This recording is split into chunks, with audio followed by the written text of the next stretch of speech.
Welcome back to the Skift Travel Podcast. I'm Skift's editor-in-chief, Sarah Kopit, and today we have something a little bit different for you. A couple of weeks ago, Seth, Skift's managing editor, Lex Harris, and me, we sat down to talk on a LinkedIn Live about what we're calling the Great Global Grounding of the Economy and what that means for travel. So you may have checked your 401k lately. You may have checked the market. Things are a little bit dicey. They're looking a little bit less good than they did maybe a few months ago. And so we are talking about how some of the airlines are cutting forecast, hotels aren't so panicked. We're talking about how that is going to impact the travel industry. But before we get into it, please check that like button. Give us 5 stars if you like the Skift Travel Podcast. It helps us get the word out and have more people listening. Thank you very much for that. And now, our LinkedIn Live with Seth, Lex Harris, and me talking about the Great Global Grounding. It's all just fascinating to me because I've been covering, economics and finance for 25 years. And it's just all so weird, like to use the technical term, right? It's just a very unusual environment. A lot of this that we're talking about was unlike COVID, unlike 2008, where these were big systemic problems that caused the recessions and the uncertainty. This was caused by one or arguably two men. Now, that just happens to be the most powerful man in the world, most definitely in the United States, President Donald Trump. So, are we playing chicken with Donald Trump right now? Is the U.S. consumer playing chicken with Donald Trump right now? Is that what's going on here? Yes.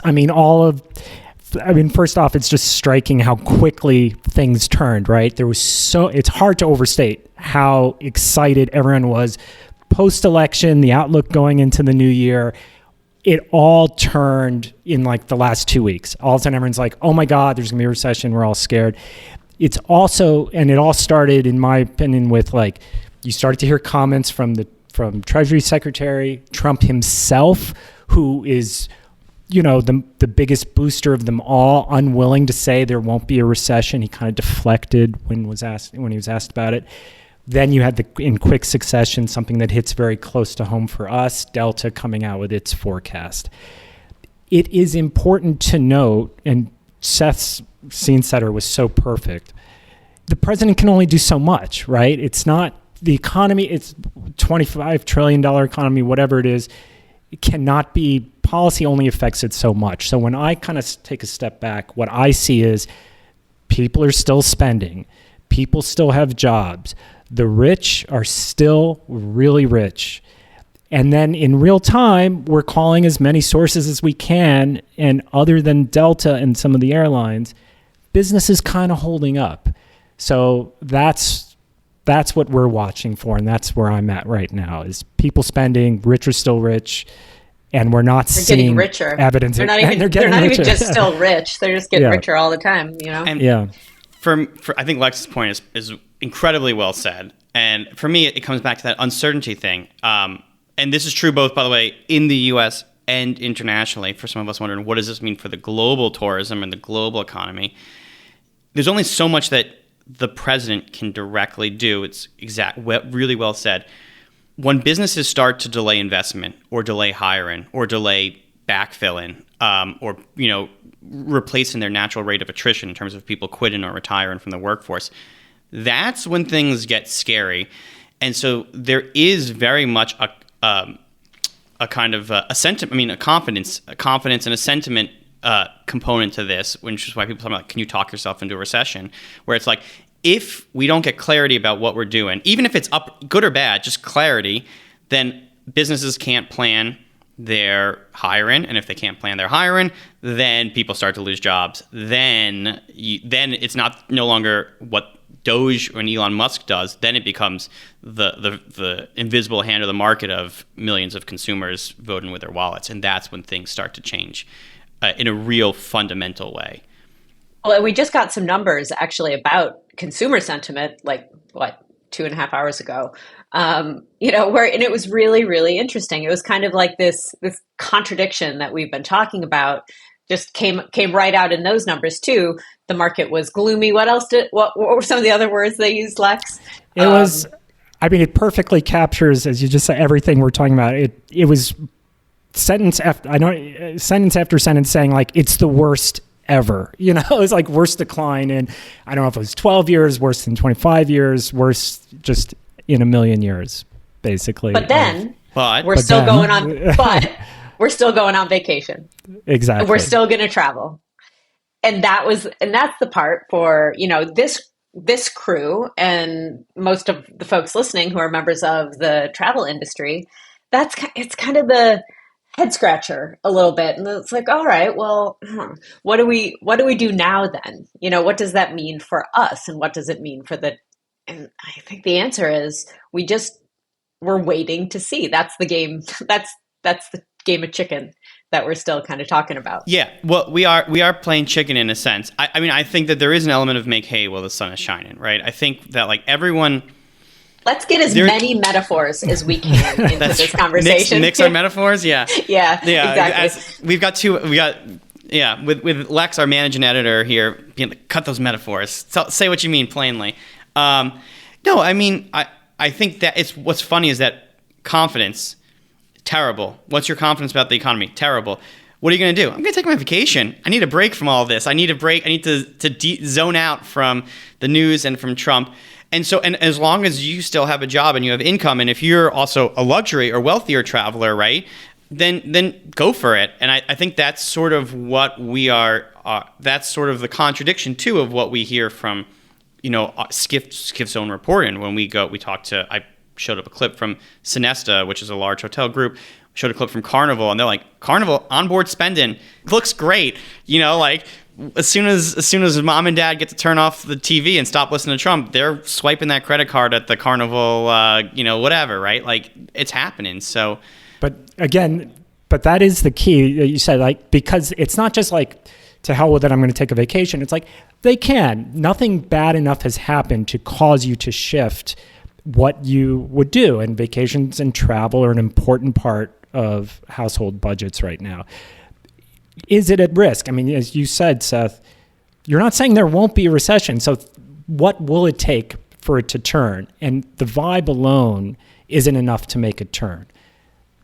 If you start to see layoffs, if you start to see a meaningful decline in the stock market, not just a 5% decline after 2 years of one of the greatest increases ever, that's when you could start to see a turn. And I just think it's really important right now that we stick to what we know and not just start to try to guess at what these surveys are telling you.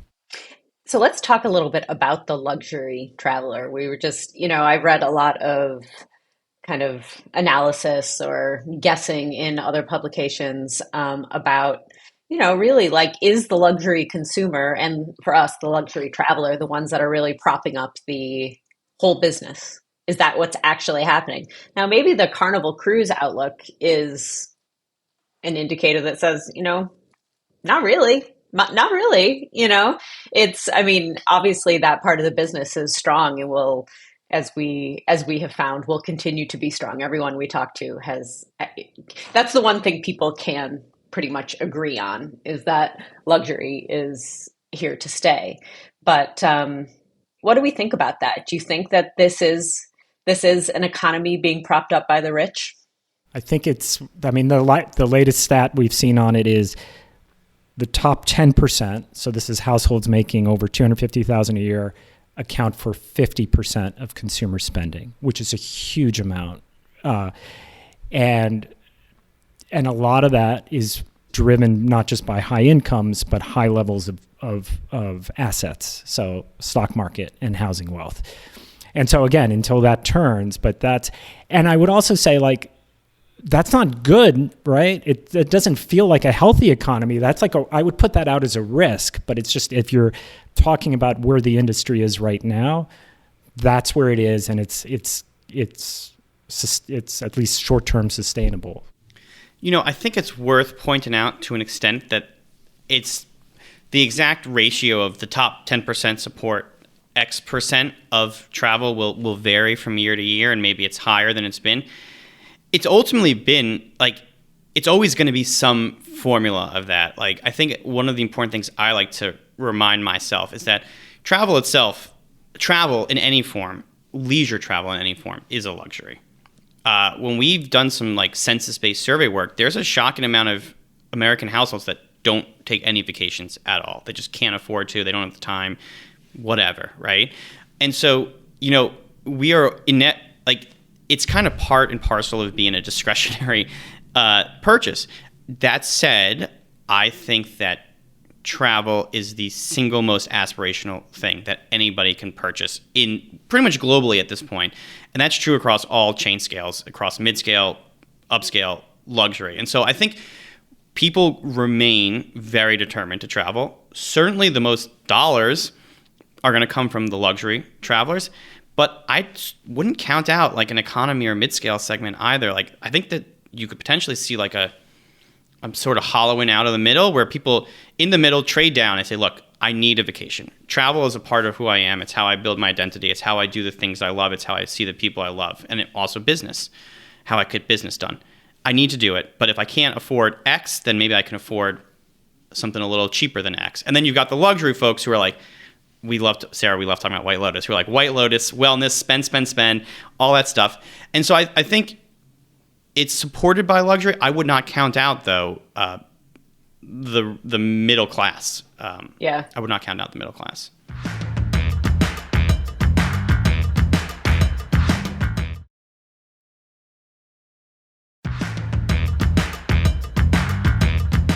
All right, everybody. So we have chattered on now for quite a bit. It is your turn. Please send your questions in. We're gonna take them here. So I'm looking at the chat, the group chat that we have here going on.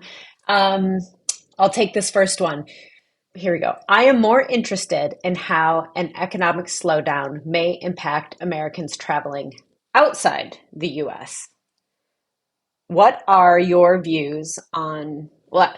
I'm not sure if this is the same question, but what are your views on the travel? It's two different questions. Yeah. Here, okay. Let's start with this one. Yeah. And I think the answer is not that different. How will an economic downturn impact American traveling outside the U.S.? It's the same as domestic, right? Like, it's the consumer that is impacted by sentiment, by confidence, by jobs, by the economy in the U.S. is the same person who's taking a domestic trip or who's going internationally. I think international trips are generally more expensive. So if something starts to turn, you probably see it turn in the outbound international segment first, and then it flows through to domestic.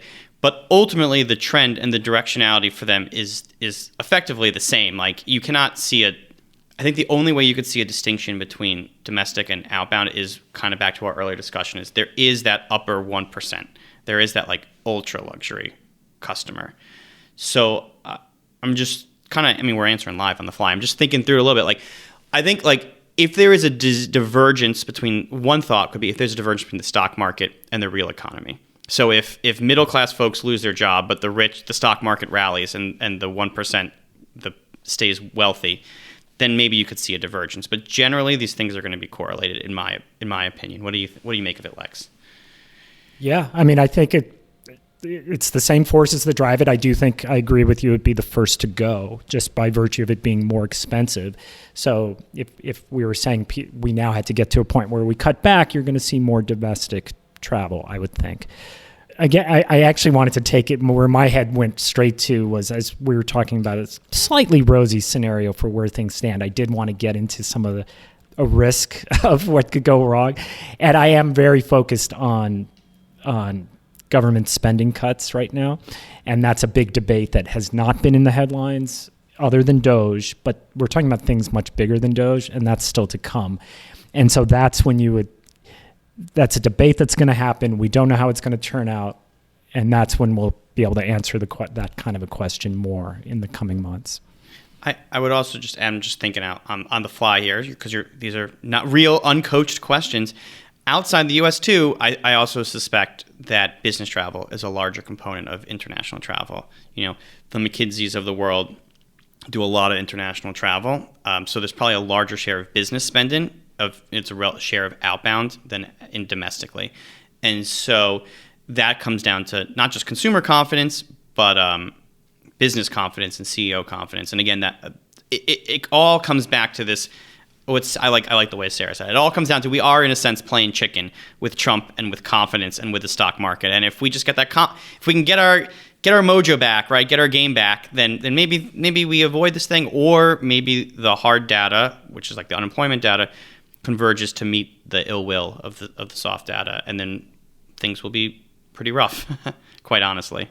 So the next one, Lex and I have been we've been very involved in this one. What are your views on the travel advisories for major international countries like the UK, Germany, Canada, that could potentially impact inbound travel to the US? So this is my thought on that one. I don't think I think the vibes matter. I don't think the warnings matter. That's my gut. I don't think a lot of people are going to, not go on vacation because their country of residence issued a warning. I think it's a little bit of PR. I think it's a little bit of, a public rebuke, perhaps, of the current administration. But I think the vibes matter. The warnings, not so much. I'm with you. Well, certainly, I would never have known to go look for a warning on the State Department's website. But the media attention matters, right? And so I'm skeptical broadly about this kind of thing, but I'm kind of buying that fewer Canadians want to come to the U.S., right? And when I first saw the news of these German tourists being detained, I was like, gee, those are really isolated circumstances. We don't have the details, but I was like, this could have the potential to be, and I don't read German press, but I could imagine that kind of a thing, being splashed across, being talked about.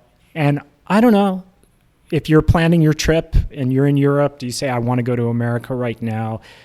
Everyone's getting fired at national parks. Trash is going to be overflowing. Theater tickets are $1,000 in New York. Do I want to go to the U.S. right now while all this crazy? And by the way, they're being kind of jerks to us.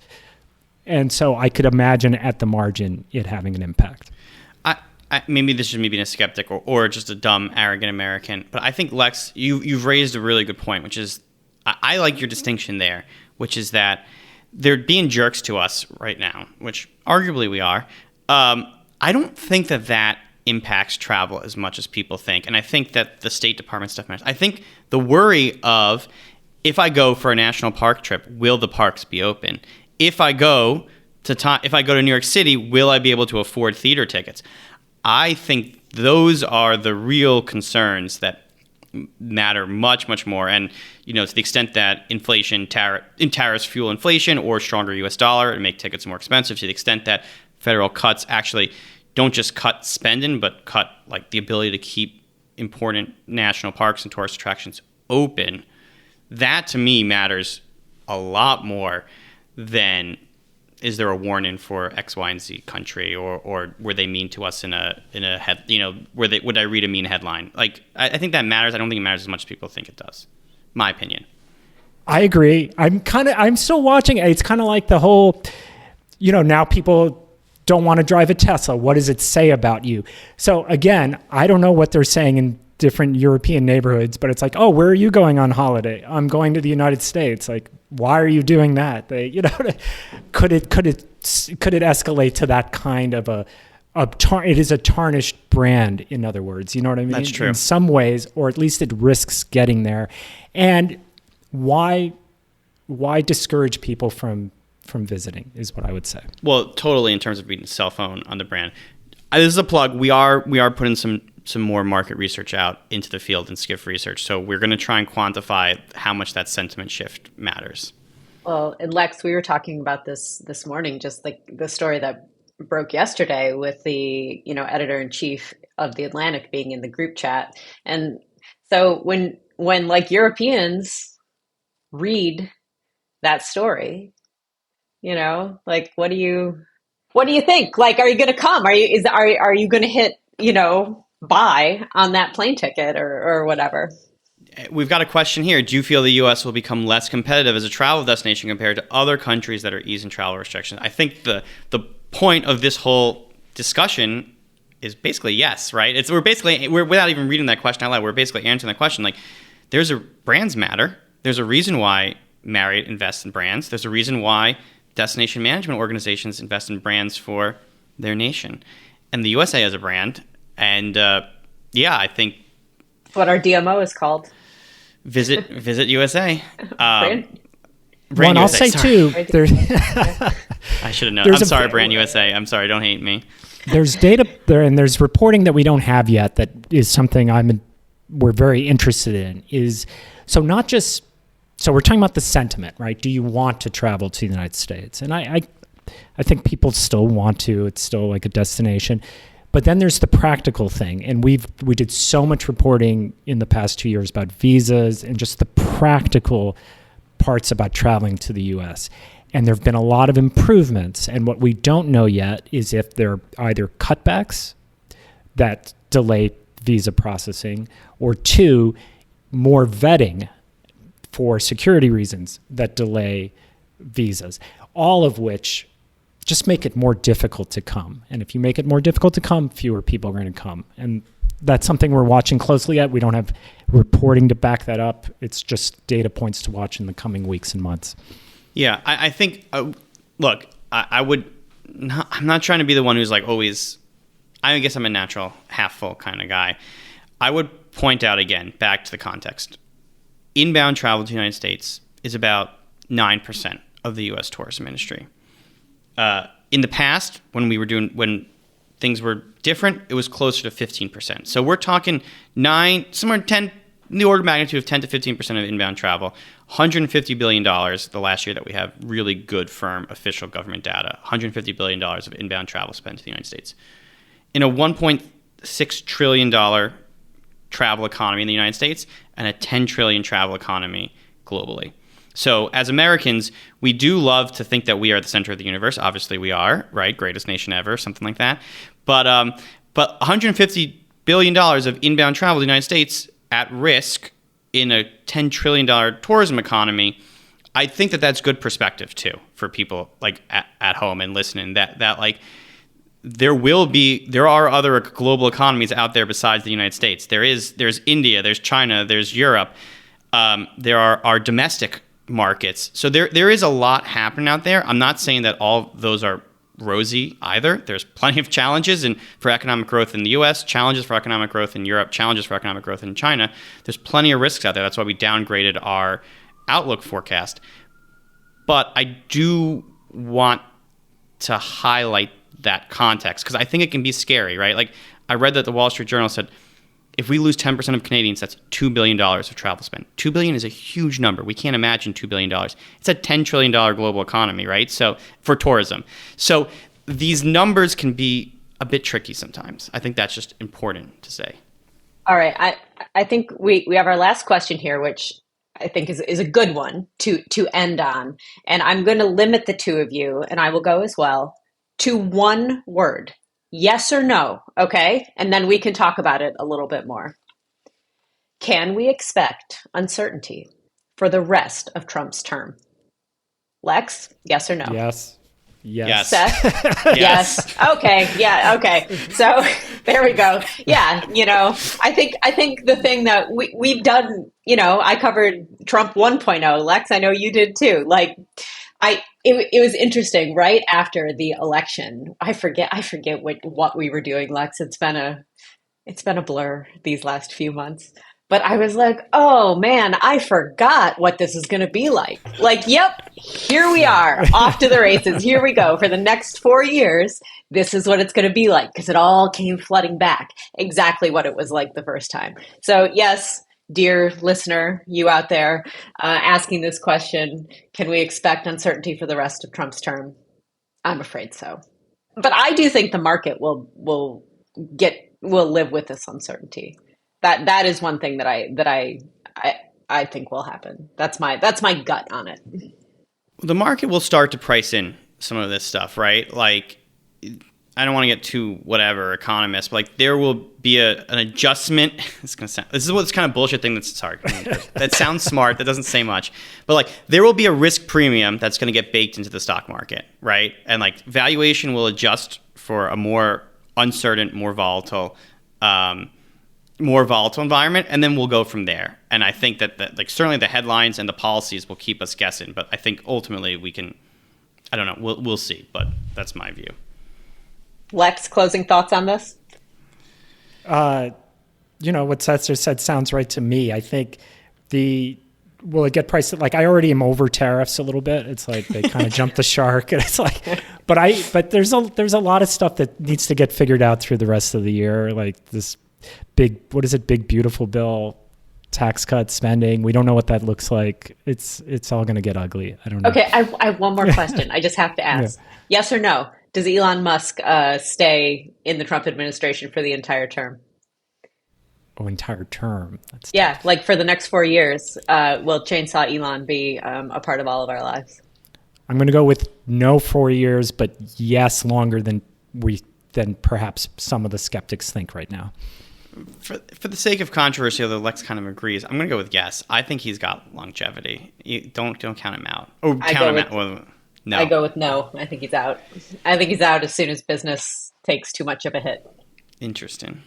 All right, everybody. I feel like we could talk about this forever. I don't know. Maybe we should do it again. We probably will be able to do it again. Yeah. Sarah, what are the biggest data points you're paying attention to? What I'm paying attention to is what our Skift journalists report. I'm paying attention to what the executives say, what the earnings say, and I'm reading it on and our upcoming survey data. That's what I'm paying attention to answer that question. A little bit of promotional, right? We got to promote ourselves a little bit. Yeah, me too, Seth. Thanks, everybody, for listening. That was Skift's LinkedIn Live on the great global grounding and how it impacts travel. If you liked what you heard, please give us a like, a subscribe, or rate us 5 stars. It helps us get the word out. See you next week. Thank you for listening to the Skift Travel Podcast. Wherever you're listening, please make sure to subscribe. If you like what you're hearing, rate us 5 stars or leave us a positive review. It really helps get the word out about us, our podcast, and make sure that we can still continue to bring it to you free of charge every week. If you're watching on YouTube, be sure to like and subscribe. And don't forget to hit that notification bell as well. That way you'll know every time we have a new episode.